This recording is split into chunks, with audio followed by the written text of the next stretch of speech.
아멘. 자, 계속해서 요한일서 저희가 함께 살펴보면서 요한이 요한일서를 통해서 강조하고 있는 형제 자매를 사랑하라라는 말씀에 대해서 계속 저희가 지금 강해를 하고 있습니다. 자, 1장에서 요한은 예수 그리스도를 통해서 우리 모두가 하나님과 사랑의 관계가 회복되었다라고 얘기를 하고 있죠. 그래서 빛이신 하나님과 우리가 사랑의 관계가 회복되었기 때문에 우리도 곧 빛 안에 있는 것이다 라고 설명을 하고 있습니다. 그래서 그 빛이신 하나님과 사랑의 관계를 회복된 것만큼 우리도 그 빛이신 하나님처럼 빛과 같은 삶을 살아야 된다라고 이야기를 하고 있는 것이죠. 그래서 요한일서 1장 5절과 6절에서 이렇게 얘기를 합니다.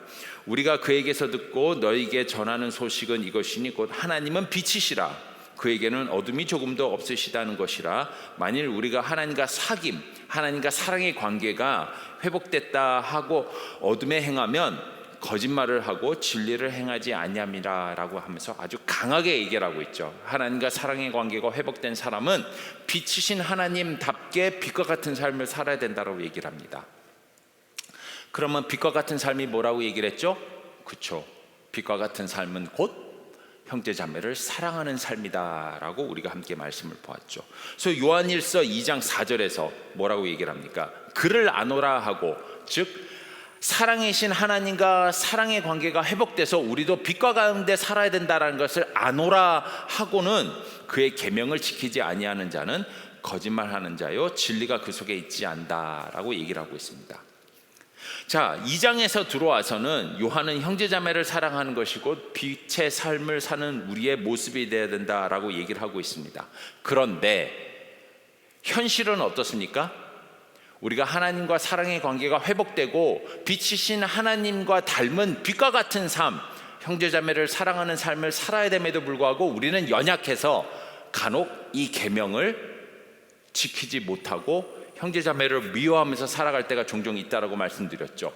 그럼에도 불구하고 너무 이 죄책감에 빠질 필요가 없는 것은 우리에게 2명의 영적 변호사가 있어서 우리의 그런 부족한 모습을 계속해서 대변하며 우리가 계속해서 빛과 같은 삶, 하나님 사랑하고 이웃을 사랑하는 삶을 살 수 있도록 도와주는 우리에게 2 변호사가 있다라고 설명을 했습니다. 그죠?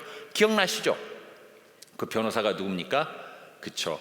한 분은 성령, 한 분은 예수님. 예수님과 성령님이 우리의 영적 변호사가 되어서는 우리가 계속해서 그런 빛과 같은 삶, 형제자매 사랑하는 삶을 살 수 있도록 우리를 계속해서 변호하고 이끌어주고 도와준다라고 말씀을 나누었습니다.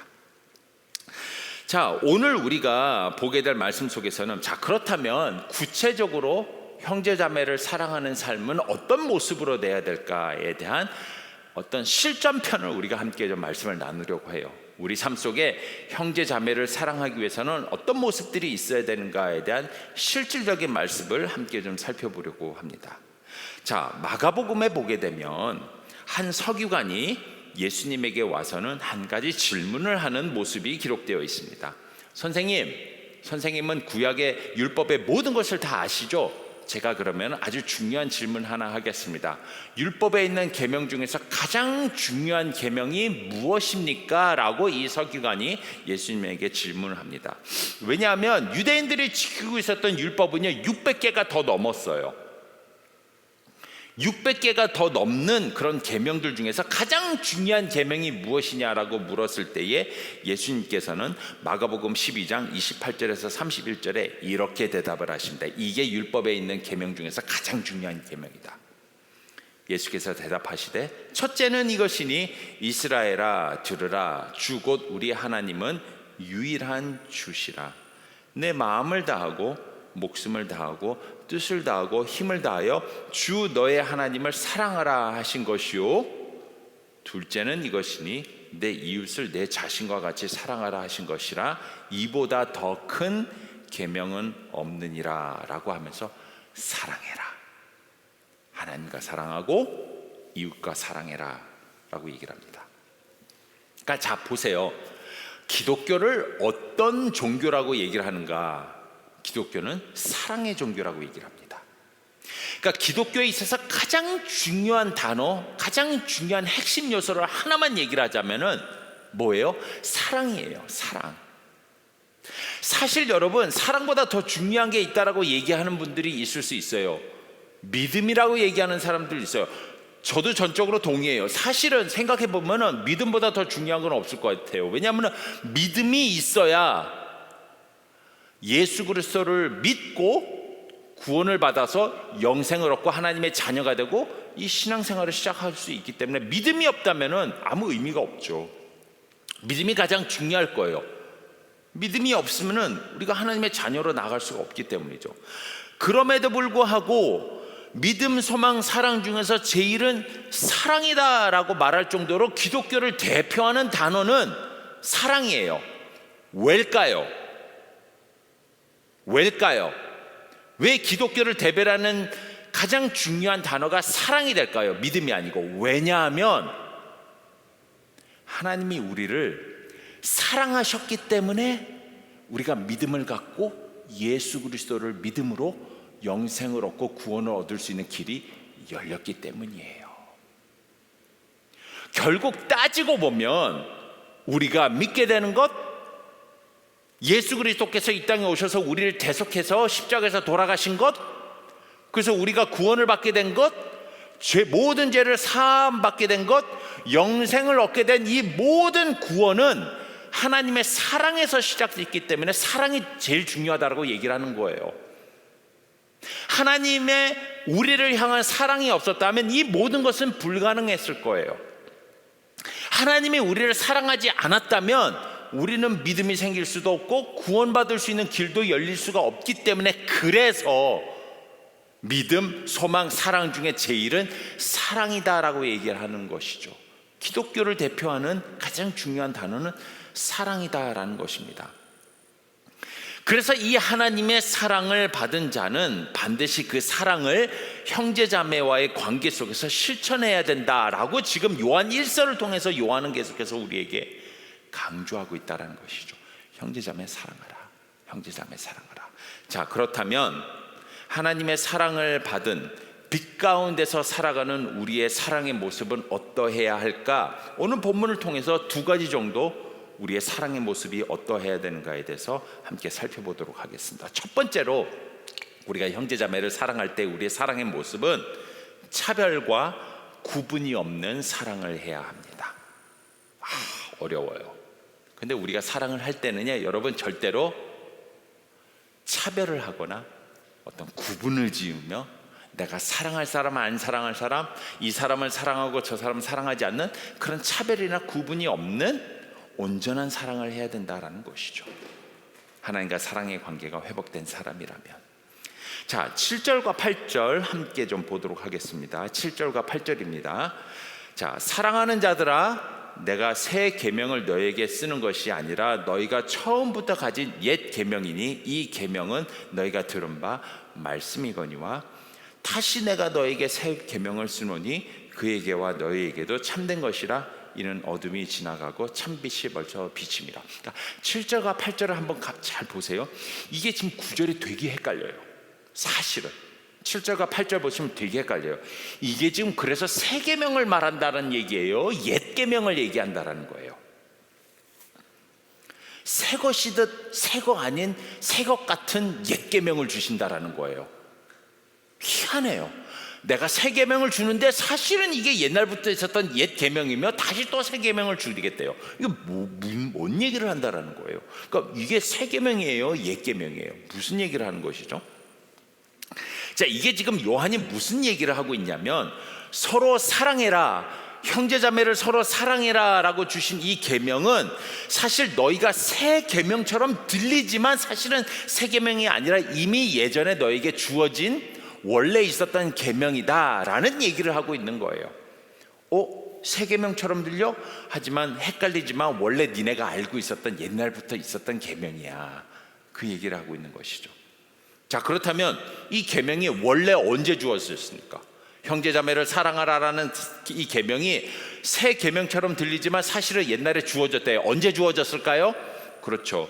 요한복음 13장 34절에서 예수님께서 주셨죠. 예수님께서 한번 볼까요? 요한복음 13장 34절입니다.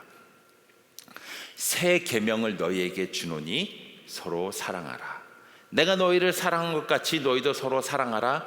너희가 서로 사랑하면 이로써 모든 사람이 너희가 내 제자인 줄 알리라. 자, 요한은 예수님을 따라다니다가 예수님에게 비로소 그 새 계명을 받은 거예요. 서로 사랑하라는 새 계명. 그래서 그거를 지금 이미 교회에다가 줬는데 그걸 실천하지 않고 있으니까 새 계명처럼 다시 사랑하라는 얘기가 새 계명처럼 들리는 거예요.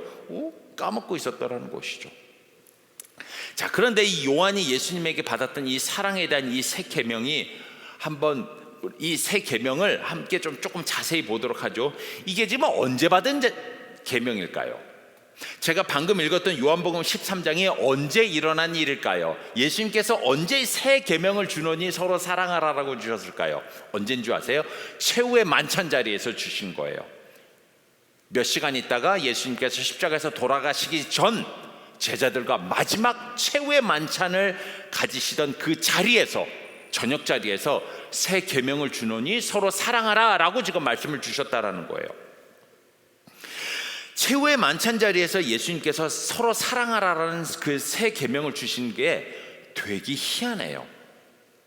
자, 서로 사랑하라라는 말씀을 주시기 전에 예수님이 먼저 최후의 만찬 자리에서 제자들에게 이런 말씀을 주셨어요. 33절이에요. 요한복음 13장 33절. 작은 자들아, 내가 아직 잠시 너희와 함께 있겠노라. 너희가 나를 찾을 것이나 일찍이 내가 유대인들에게 너희가 내가 가는 곳에 올 수 없다고 말한 것과 같이 지금 너희에게도 이르노라. 그게 무슨 얘기냐면 최후의 만찬 자리에서 다 모여서 밥 먹다가 예수님이 얘기해요. 얘들아, 내가 지금 잠깐 너희하고 같이 있지만 내가 예전부터 예언했던 것처럼 나 이제 그러니까 몇 시간 있다가 이제 너희를 떠날 거야. 너희랑 영원히 같이 있을 수 없어. 나 이제 죽는 거야. 너희를 떠나게 될 거야 라고 얘기를 했어요. 자, 그러자 베드로가 얘기합니다. 주님, 어디 자꾸 가신다고 얘기합니까? 주님 절대로 어디 가실 수 없습니다. 주님이 가는 곳에 제가 끝까지 쫓아가면서 주님을 버리지 않고 따르겠습니다 라고 얘기를 했어요. 자, 그러자 그때 예수님께서 주신 말씀이 그거예요. 나 따라온다고? No way. 너 나 못 따라와. 실제로 그랬죠. 예수님 절대로 내가 놓치지 않겠습니다, 따라가겠습니다 라고 했던 베드로가 제일 먼저 부인하고 도망갔어요. 그게 인간이에요. 근데 그거 예수님께서 그대로 예언하셨죠. 너 나 못 따라올걸. 닭이 3번 울기 전에 너가 나를 배신하고 도망갈걸. 그대로 됐어요. 그 대신에 베드로, 너는 나를 쫓아오지만 대신에 주신 말씀이 아까 읽었던 바로 34절의 말씀이에요. 대신에 서로 사랑하라. 내가 너희를 사랑한 것 같이 너희도 서로 사랑하라. 너희가 서로 사랑하면 이로써 너희가 내 제자인 줄 알리라. 자, 그러니까 이 말씀을 통해서 최후의 만찬 자리에서 예수님께서 새로운 계명, 서로 사랑하라 주신 그 이유가 어떤 의미를 담고 있냐라는 거예요. 어떤 메시지를 담고 있냐면, 주님, 저는 주님을 따르겠습니다, 주님 가는 곳에 다 가겠습니다 라는 강력한 의지와 결단보다도 너희가 먼저 신경 쓰고 해야 될 것이 무엇이냐면, 남아서 너 있는 자리에서 서로 사랑하는 것부터 먼저 해. 그 얘기하고 있는 거예요. 청년 여러분, 내가 청년부를 위해서 내가 이만큼 일을 합니다. 새가족 만찬을 위해서 내가 이만큼 열심히 노력했습니다. 예배를 위해서 내가 이만큼 봉사합니다. 목숨을 다해서 내가 교회를 위해서 이런 사역을 합니다. 이런 일들을 합니다. 제가 절대로 내가 내 열심히 다하는 순간까지 교회와 하나님의 나라를 위해서 이만큼 일을 하겠습니다라고 아무리 결단을 한들, 주님이 가장 먼저 여러분에게 찾으시는 게 뭐라고요? 뭔가를 결단하고 많이 하겠다라는 생각 전에 먼저 있는 자리에서 형제자매 사랑하는 것부터 먼저 해. 그거 최후의 만찬 자리에서 주신 새로운 계명의 내용이라는 거예요. 형제자매 먼저 사랑해. 나 죽을 때까지 따라오겠다라고, 절대로 나를 버리지 않겠다라고, 오케이, fine, 네 마음 알겠어. 하지만 그것 전에 먼저 있는 자리에서 형제자매 사랑해. 그러면 사람들이 네가 내 제자인 줄 알고 그 다음부터 네가 하는 일을 통해서 하나님이 영광 받으실 거예요. 그게 바로 예수님께서 주셨던 서로 사랑하라는 새 계명의 내용이었다라는 거예요. 그거 이제 오늘 본문을 통해서 요한이 얘기를 하고 있는 거예요. 기억나니 그 새 계명? 오, 새롭게 들리니? 기억나니 새 계명? 오, 기억나니? 그 얘기하고 있는 것이죠. 특별히 여러분, 율법을 지키던 이스라엘은요, 형제자매를 사랑하는데 차별과 구분이 있었어요. 어떤 차별과 구분이 있었는지 아세요? 이스라엘 유대인들은요, 율법에 따라서 내 식구, 내 가족, 내 민족, 내 나라 사람만 형제자매로 취급하고는 사랑을 했었다는 거예요. 구분과 차별이 있었어요. 이방인 종들은 본인의 이웃이 아니기 때문에 사랑의 대상이 아니다라고 얘기를 했다라는 거예요. 근데 예수님이 뭐라고 얘기하십니까? 새 계명을 주노니 구분과 차별이 없는 이 형제자매를 사랑하라. 내가 너희를 구분하고 차별하지 않고 사랑했었던 것처럼 너희도 본받아서는, 나를 본받아서 구분과 차별이 없는 사랑을 해라. 그 얘기를 주고 계신다라는 것이죠. 청년 여러분, 한번 기억해 보십시오. 나는 형제자매를 사랑할 때 어떤 차별과 구분을 가지고 사랑하고 있는가? 한번 생각해 보세요. 여러분의 선입견, 여러분의 스테레오타입, 여러분의 고집, 여러분의 어떤 그런 이게 굳어져 있는 생각, 습관, 개념, 이런 것 때문에 내가 사랑해야 될 사람과 사랑하지 말아야 될 사람, 내 이웃이냐 아니냐, 내 형제자매냐 아니냐에 대해서 차별과 구분을 주고는 사랑의 대상을 고르고 있지는 않은지 한번 묵상해 보시라는 것이죠. 이따 끝나고 난 다음에 셀 모임 할 때도 그 부분에 대해서 여러분이 솔직하게 좀 나누는 시간을 가졌으면 좋겠어요. 나는 구분과 차별이 없는 사랑을 하고 있었나? 아닌가? 요한은 지금 그렇게 예수님에게 이미 들었던 새 계명을 다시 한번 교회들에게 얘기를 하면서, 너희가 이미 들었던 예수님의 새 계명, 마치 옛 계명같이 들리는 그 새 계명을 실천하는 삶을 살아야 된다라고 얘기를 하고 있습니다. 그러면서 요한일서 2장 9절에서 뭐라고 얘기를 합니까? 빛 가운데 있다 하면서도 그 형제를 미워하는 자는 지금까지 어둠에 있는 자다. 예수님께서 주셨던 이 차별과 구분 없이 사랑을 하라는 그 새 계명을 받았음에도 불구하고 그 말씀대로 형제자매를 사랑하지 않는 사람은 어디에 있는 사람이라고요? 빛이신 하나님에 있는 것 안에 있는 것이 아니라 어둠에 있는 자와 마찬가지라고 얘기를 합니다. 제가 여러분에게 질문하겠습니다. 우리는 하나님을 믿고 빛이신 하나님 안에 있어요. 그럼 밝은 빛 안에 있는 거예요. 그런데 밝은 빛 안에 있으면서 어둠 가운데 있는 것처럼 살아가는 모습이 가능할까요? 어떻게 생각하세요? 그러니까 이 본당 안에 지금 불이 환하게 켜져서 빛 안에 있어요, 우리가. 그죠? 다 보여요. 그런데 마치 빛 안에 있는데도 불구하고 마치 어둠에 있는 것처럼 살아가는 모습이 가능할까요? 가능하죠. 어떻게 가능한지 아세요? 체육관이 환해도 여러분이 안대로 눈을 가리고 있으면 어둠 가운데 사는 것처럼 살 수밖에 없어요. 딱 우리가 그런 어리석은 모습으로 살아갈 때가 있다는 거예요.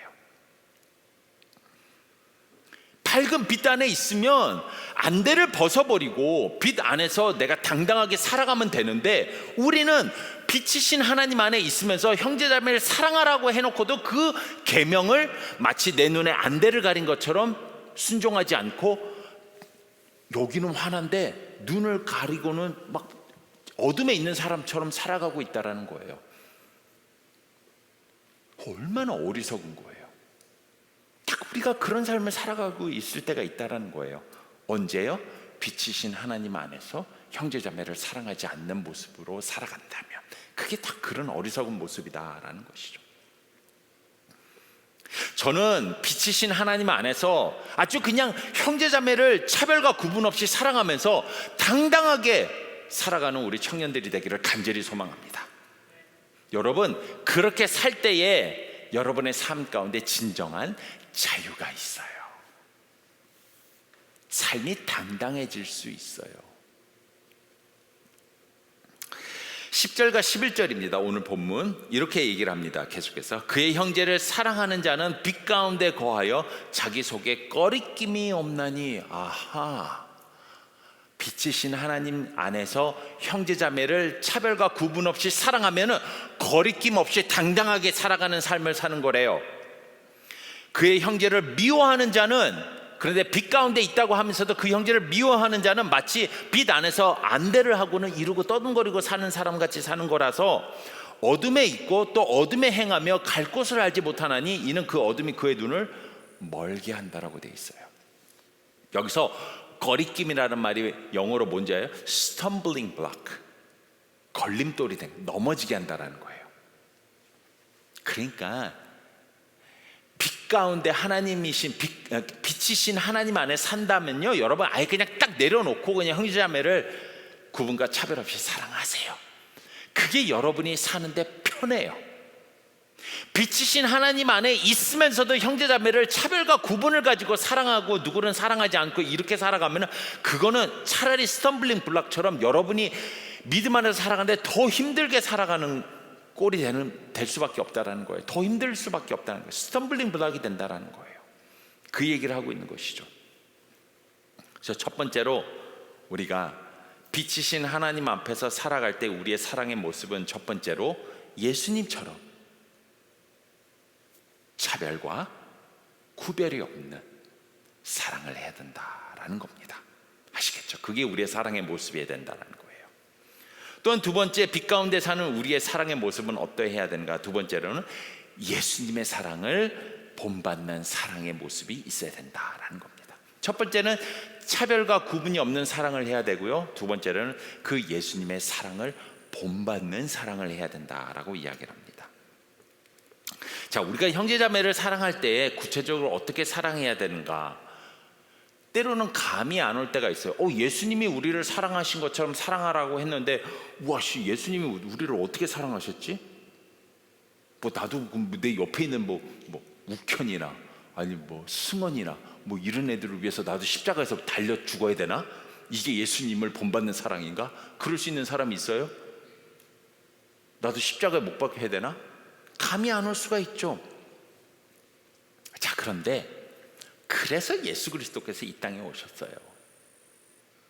여러분, 하나님이신 예수님이 이 땅에 성육신 인간의 모습으로 이 땅에 오셨다는 것은 크게 두 가지 의미를 담고 있어요. 첫 번째로는 우리가 다 아는 것처럼 온 인류의 죄를 대신 짊어지고 십자가에서 제물이에요 돌아가시기 위해서 우리와 똑같은 인간으로 오셨다라는 의미도 있지만, 또 다른 의미는 뭐냐면, 그래서 그를 통해서 죄사함을 받아 하나님의 자녀가 된 사람이 이 세상에서 어떤 삶을 살아야 되는가에 대한 본이 되기 위해서 또 그분은 인간이 되셔서 이 땅에 오셨다는 것이죠.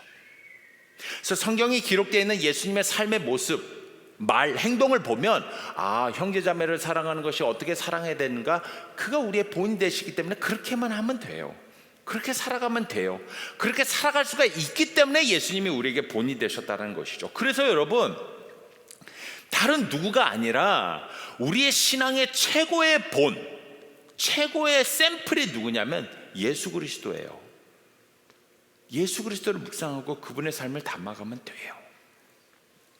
그런 얘기 많이 들어보셨죠? 뭐라 그러더라?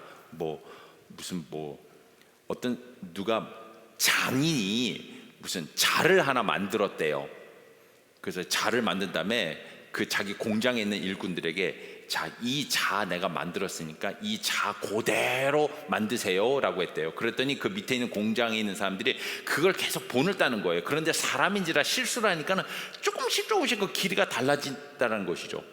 카피에 카피를 하고 카피에 카피를 하고 카피에 카피를 했더니 결국 나중에 가가지고는 몇 번 카피를 하고 난 다음에 첫 번째 주인이 만들었던 자와 비교를 했더니 길이가 이만큼이나 차이가 났다. 그런 얘기 있죠. 들어보셨을 거예요. 맞아요. 우리 주위에 우리가 본받을 만한 훌륭한 믿음의 선배들 많이 있겠죠. 저 사람처럼 믿음의 선배, 믿음의 생활을 하면 되겠다. 근데 여러분, 그렇게까지 그렇게까지 멀리 갈 필요 없어요. 그냥 우리는 하나님께서 기뻐하시는 삶의 원 샘플이 되시는 예수 그리스도를 본받아서 그분의 사랑을 실천하면 그걸로 땡이에요. 그래서 우리가 말씀을 묵상하고 말씀 가운데서 예수님이 어떻게 사셨으며 어떻게 형제 자매 사랑을 실천하신지를 묵상해야 되는 이유가 바로 거기 있다라는 것이죠.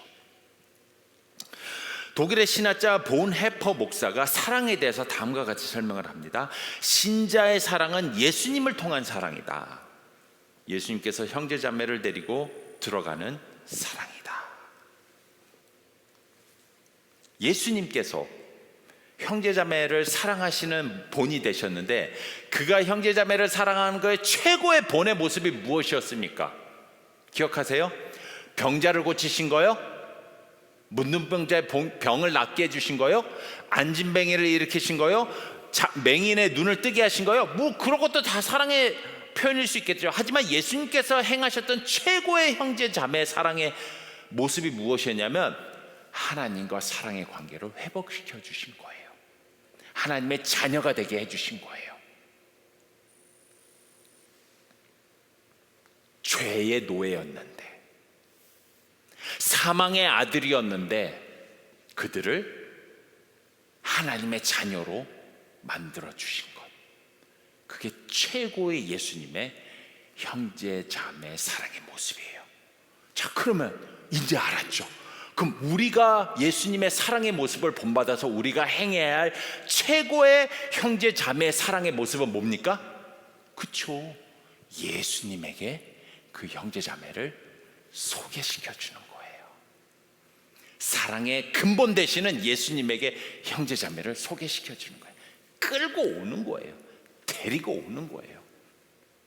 그래서 그 예수님에게 사랑을 받고 그 예수님을 통해서 그 형제자매가 하나님의 사랑을 받을 수 있는 하나님의 자녀가 되게 만들어진 것, 그거보다 더한 형제자매 사랑의 본은 없다라는 것이죠. 복음 전파예요. 복음 전파. 그거보다 더 큰 형제자매의 사랑의 모습은 어디 있겠습니까? 8절에서 이렇게 얘기합니다. 오늘 본문 8절입니다.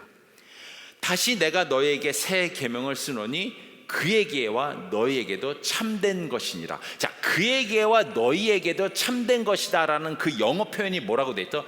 Its truth is seen in him and you. 너와 그 안에서 이 truth, 사실이 증명되었다. Is seen, 보여졌다, 증명되었다라고 얘기를 하고 있는 것이죠.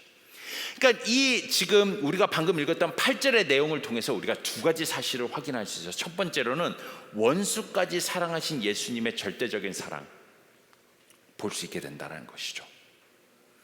예수님께서는요, 원수까지 사랑하셨어요. 원수까지도 하나님의 자녀가 될 수 있도록 하나님에게 끌고 가는 사랑을 보여주셨다는 거예요. 예수님은 당신의 자녀만, 당신의 제자만 사랑하지 않으셨어요. 자신을 죽이러 왔었던 로마 병정 군사들도 사랑하셨어요. 자기를 십자가에 못 박기 위해서 불법적으로 재판을 이끌었던 유대인들도 사랑하셨어요. 자기를 버리고 도망갔던 제자들도 사랑하셔서는 나중에 그 제자들을 만나러까지 갈릴리 호숫가로 가셨어요. 병자, 세리, 우물가의 여인, 사람들이 구분을 짓고 사랑하지 않는 사랑까지도 모두 다 사랑하셨어요. 그리고 그 모두를 하나님에게로 인도하는 구원의 길로 이끄셨던 사랑의 모습을 실천하셨다는 것이죠. 또한 두 번째로 방금 읽었던 그 8절에서 우리가 깨닫게 되는 예수님의 사랑의 모습은 우리는 그의 절대적인 사랑으로 형제 자매를 이끌어 가야 된다라는 사실을 알게 된 것이죠.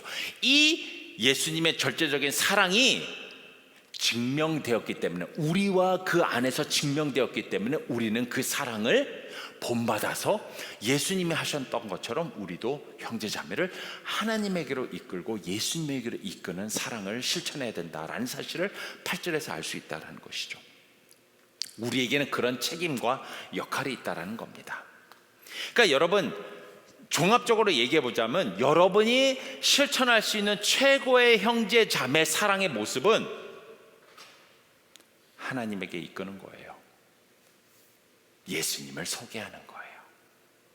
사랑의 핵심이 되시는 예수님에게 그 형제자매를 이끄는 거예요. 그것만 돼요. 내가 무슨 사랑을 주려고 노력하지 마세요. 그분이 직접 하나님과 예수님에게 사랑을 받을 수 있도록 끌고 가세요. 그것이 바로 예수님의 사랑을 본받는 우리의 사랑의 두 번째 모습이 되어야 된다라는 것이죠. 그래서 요한일서 2장 5절에서 이렇게 얘기를 합니다. 누구든지 그의 말씀을 지키는 자는 하나님의 사랑이 참으로 그 속에 온전하게 되었나니 이로써 우리가 그의 안에 있는 줄을 알미라. 우리가 예수 그리스도 사랑 안에 있다면, 그리고 정말로 참되신 그 사랑 안에 있는 사람이라면 우리는 바로 그 사랑을 실천해서 형제자매를 그 사랑으로 이끄는 역할을 해야 된다라고 이야기를 하고 있습니다. 특별히 방금 읽었던 그 5절에서 하나님의 사랑이 참으로 그 속에 있다라고 할 때 그 사랑에 대해서 함께 좀 얘기를 해볼게요. 성경에는 사랑에 대해서 총 3가지 종류의 사랑을 이야기를 하고 있습니다. 첫 번째 사랑은요, 에로스라는 사랑입니다. 이거는 연인들, 남자친구, 여자친구, 부부관계 속에 있는 사랑을 표현할 때 쓰는 사랑의 그 단어입니다. 연인들 간의 육체적인 사랑을 얘기를 하는 것이죠, 에로스는. 또한 성경에 보게 되면 두 번째 종류의 사랑을 소개합니다. 필레오라는 사랑을 이야기를 합니다. 이거는 친구와 우정, 이런 친한 친구와의 사랑, 우정, 관계, 이런 것들을 얘기합니다. 그래서 필라델피아라는 도시 있죠. 이게 뭐냐면 형제 사랑의 도시라는 뜻입니다. 그리고 마지막 성경에서 말하는 세 번째 종류의 사랑이 있습니다. 뭘까요? 아가페라는 사랑이죠. 바로 오늘 본문, 제가 조금 전에 읽었던 요한일서 2장 5절에서 말하는 하나님의 사랑이 바로 아가페라는 표현이며, 요한복음 3장 16절에 나오는 사랑이라는 단어가 바로 아가페라는 단어이죠. 어떤 사랑일까요? 예수님의 사랑, 무한한 사랑, 오늘 본문에서 얘기하고 있는 차별과 구분이 없는 사랑, 하나님의 사랑으로 이끄는 사랑, 이 사랑이 바로 구원으로 이끌며 영생으로 이끄는 사랑, 이게 바로 아가페의 사랑이라는 것이죠. 그래서 그 사랑을 실천하는 형제자매의 사랑의 모습으로 나가야 된다라고 요한은 지금 오늘 본문에서 이야기를 하고 있습니다. 이것이 바로 오늘 본문에서 얘기하는 두 번째 우리가 실천해야 될 사랑의 모습이다라고 얘기를 합니다. 자, 어떻습니까? 오늘 본문을 통해서 우리가 사랑을 실천할 때, 형제자매를 사랑할 때 구체적으로 어떤 사랑의 모습이 우리 삶 속에 있어야 되는지 좀 감이 잡히시나요? 어저께 우리가 새가족 만찬을 했었죠. 근데 그때 제가 새가족들과 함께 나눴었던 그 말씀이 있어요. 시편 133편 1절에서 3절이에요.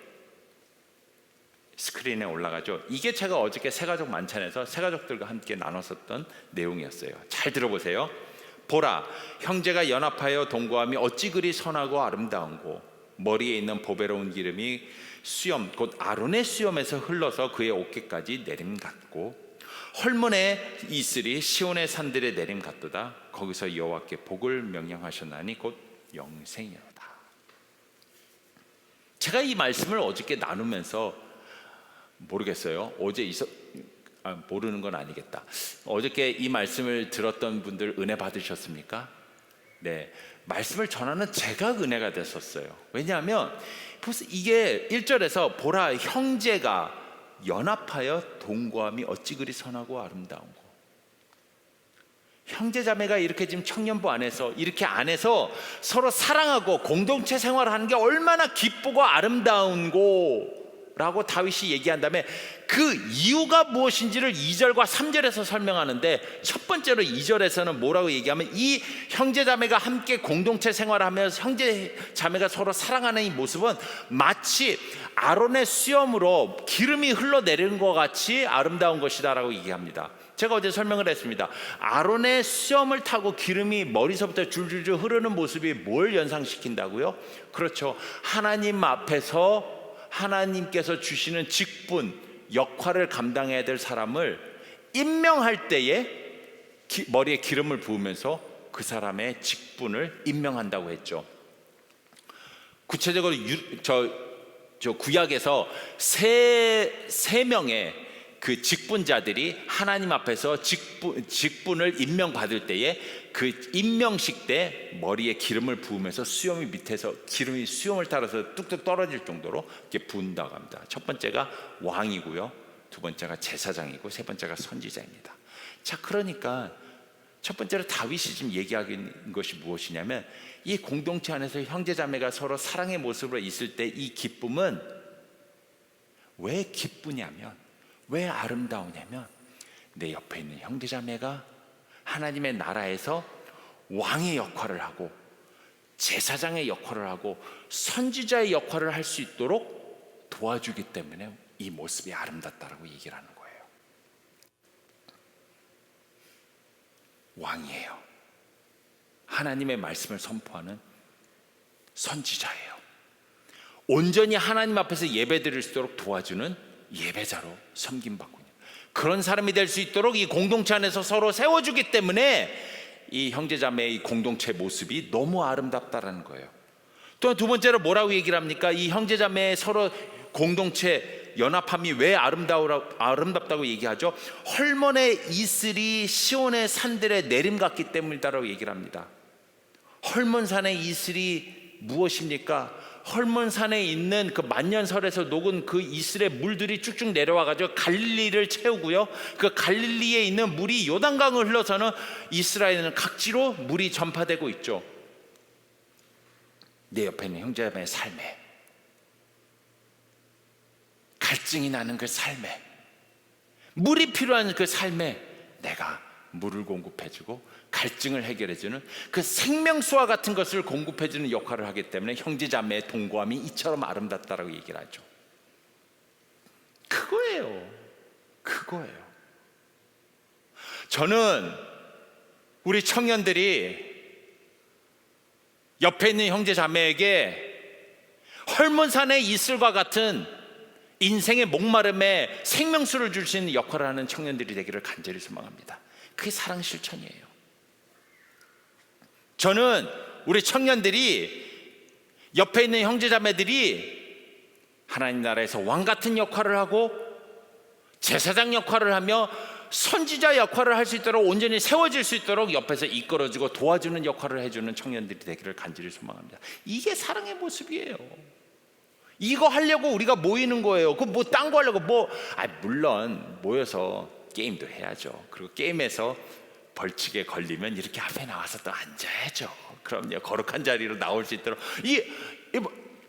예배자로 나올 수 있도록 맨 앞자리에서 제일 크게 은혜 받을 수 있도록 게임을 해서 지게 해서 벌칙을 주는, 이게 얼마나 아름다운 모습입니까? 아멘. 그렇다니까요. 참, 오늘은 말씀에 은혜 받는 사람이 앞줄에만 있는가 보네.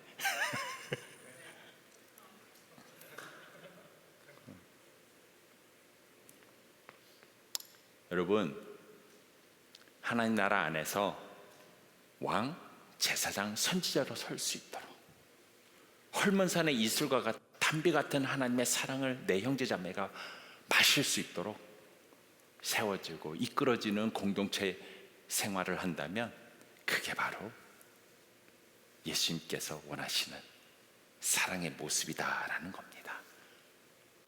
어떻습니까? 저만 땀나나요? 나만 이거 하고 싶어서 이렇게 안 달랐습니까? 나만 하나요? 저 뒤에 있는 어둠 속에 있는 우리 형제자매들도 그렇게 하겠다라고 아멘 하시겠습니까?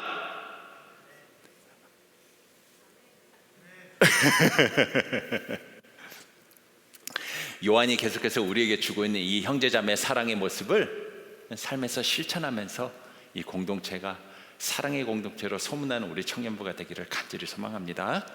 기도하겠습니다. 하나님, 은혜를 감사합니다.